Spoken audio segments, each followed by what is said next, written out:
Hey everybody, welcome back to some more. I almost said Hearts of Iron 4.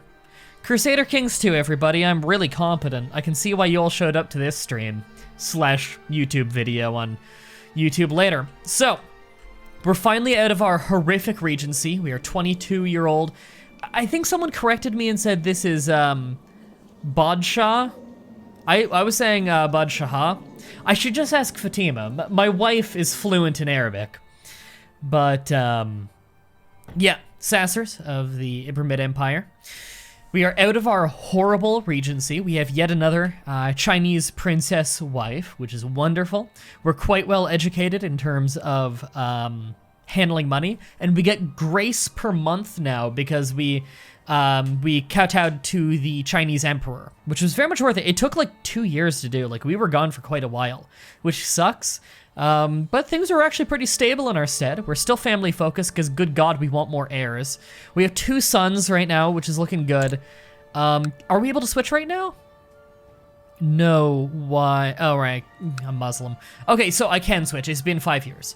I don't believe we actually have a reason, really, to switch at the moment from family. How are the factions looking? None of them are horrible, but they could get horrible. They only need like one more sultan to join before it's a little iffy. Not that I couldn't take care of them. I could, but I'd have to drop a lot of money on mercenaries to really make it safe, and I'd like to avoid that. As much money as, I'd like to spend as much money as I can just on developing the land, especially with how we've become such a technological juggernaut of the world. Which obviously means scholarship is a little bit tempting. But, yeah, I'm not really worried.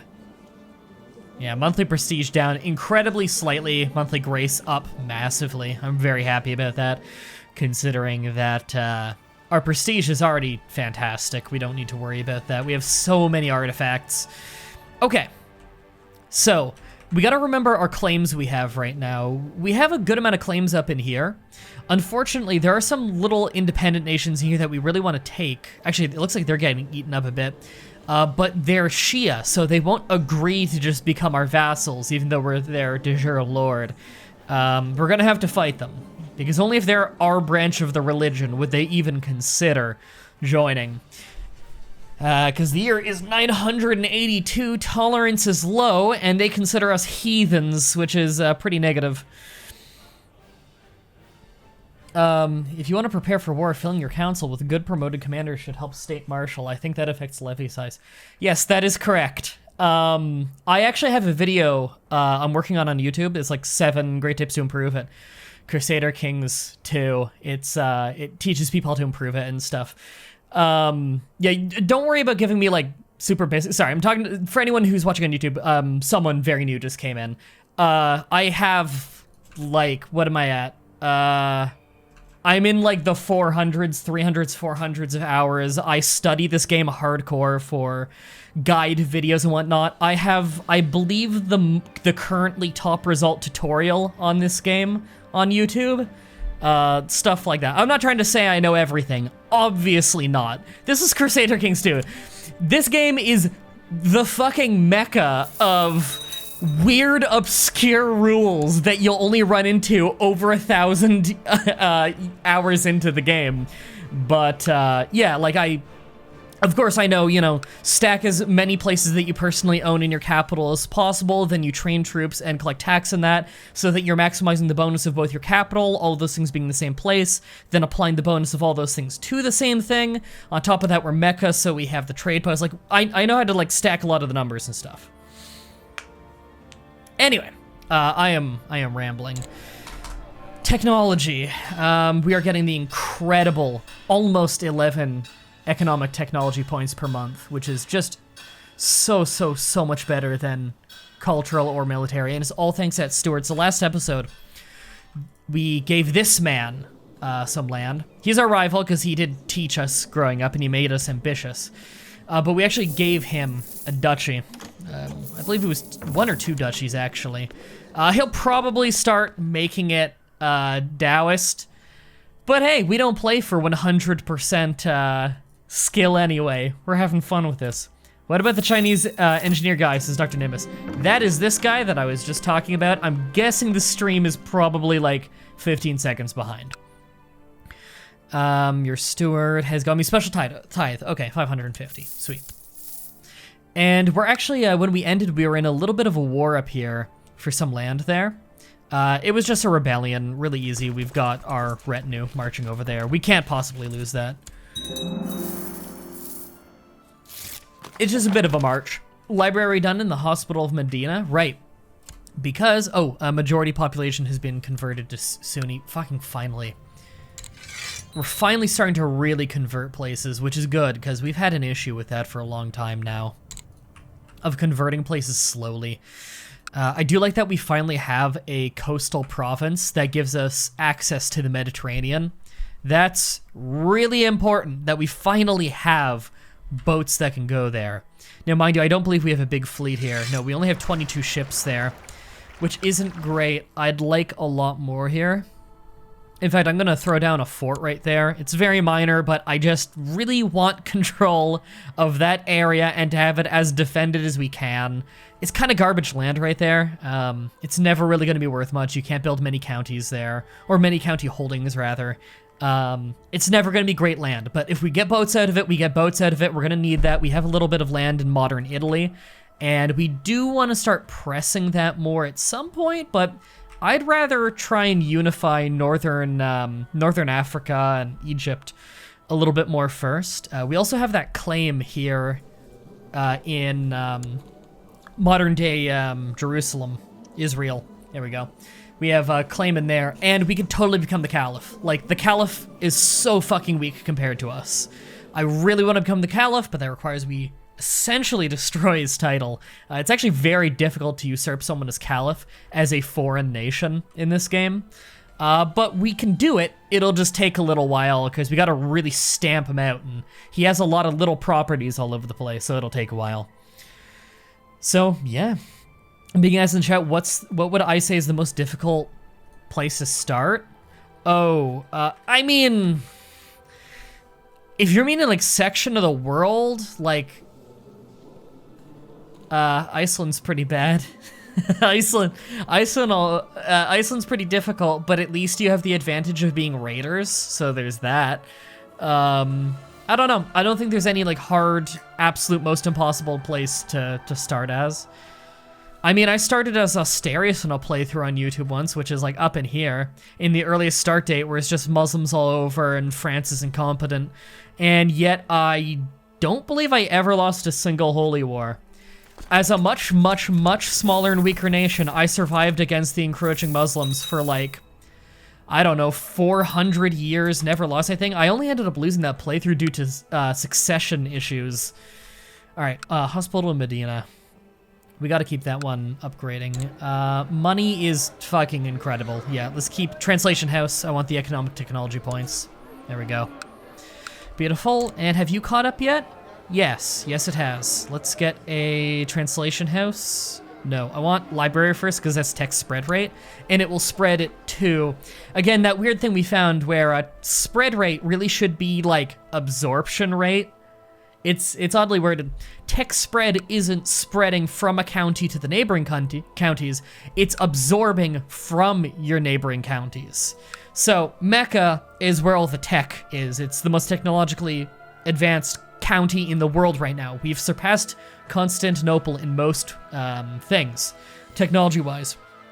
However, a library here to like get spread rate doesn't help the nearby counties.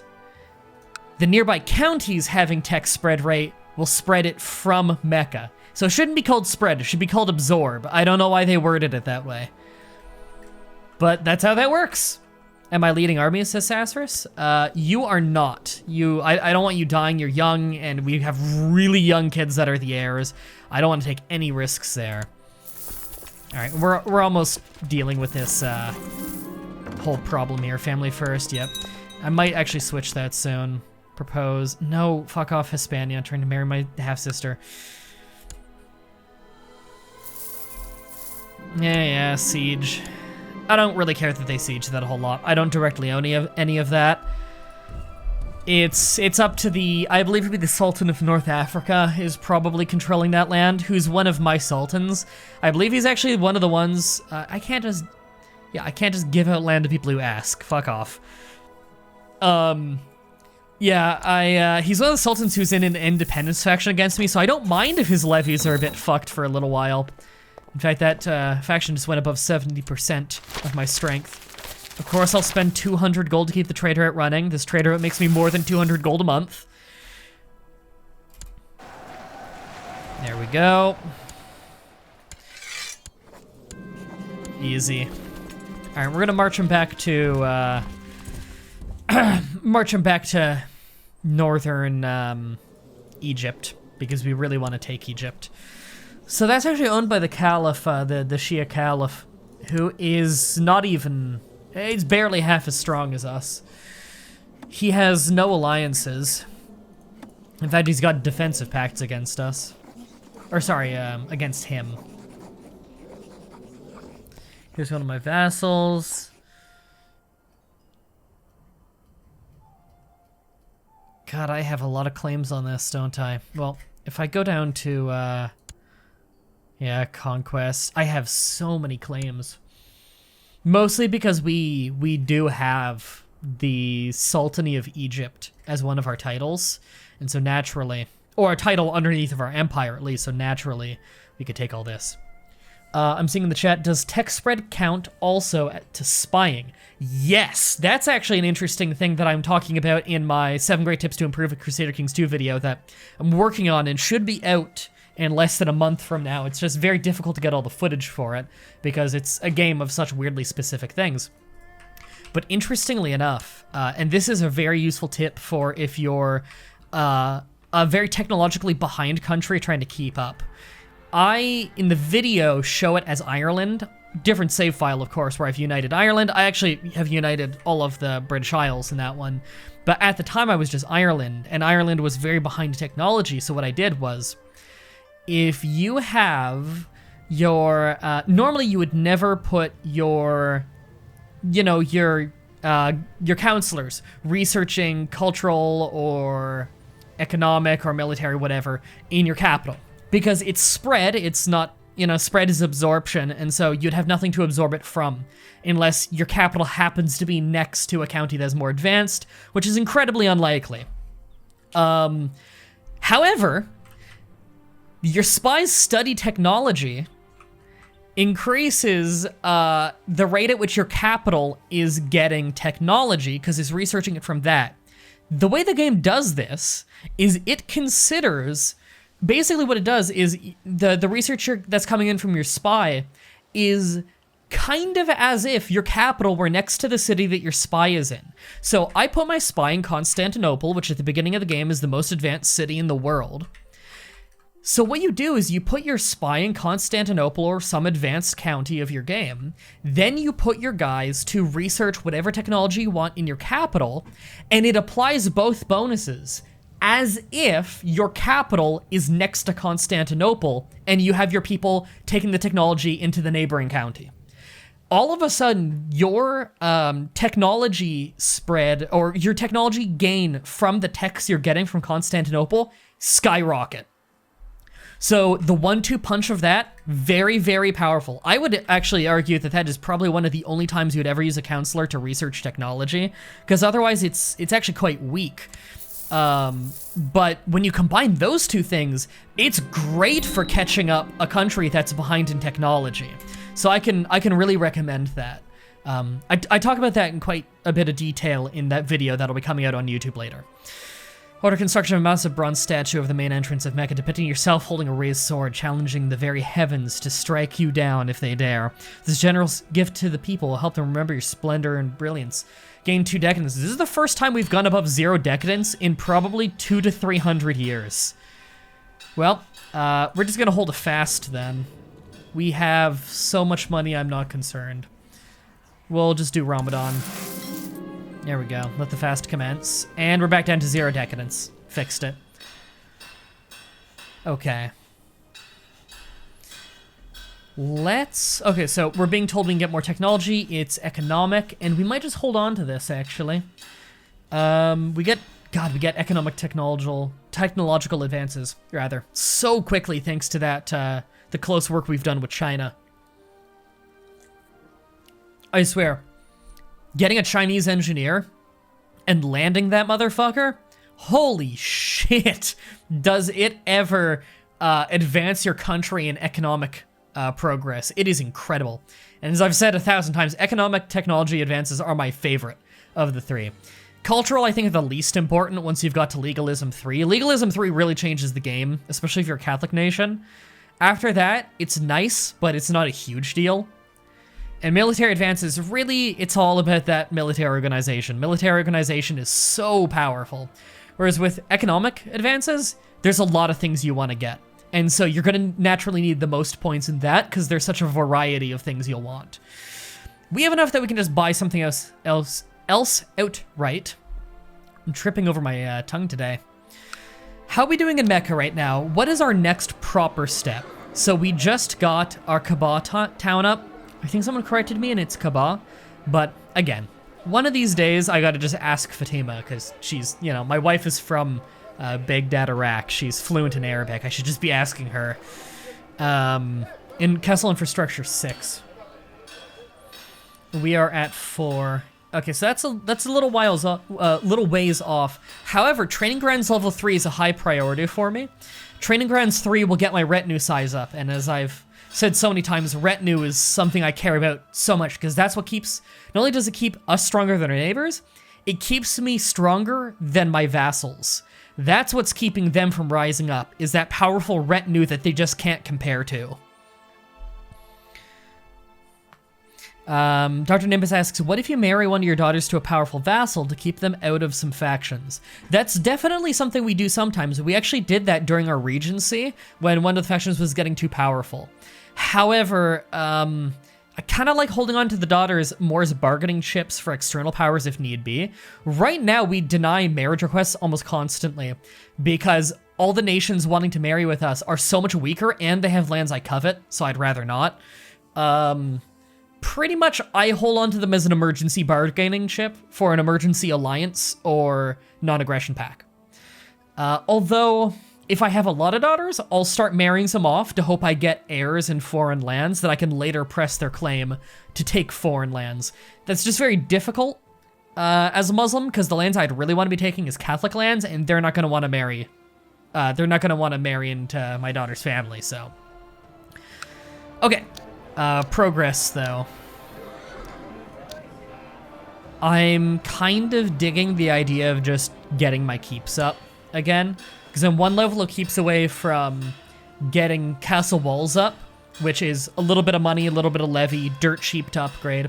It'll also upgrade mosque walls and city walls, which I will get a lot of mileage out of, and also the Kaaba level, Kaaba? I can't remember. Casbah, that was it.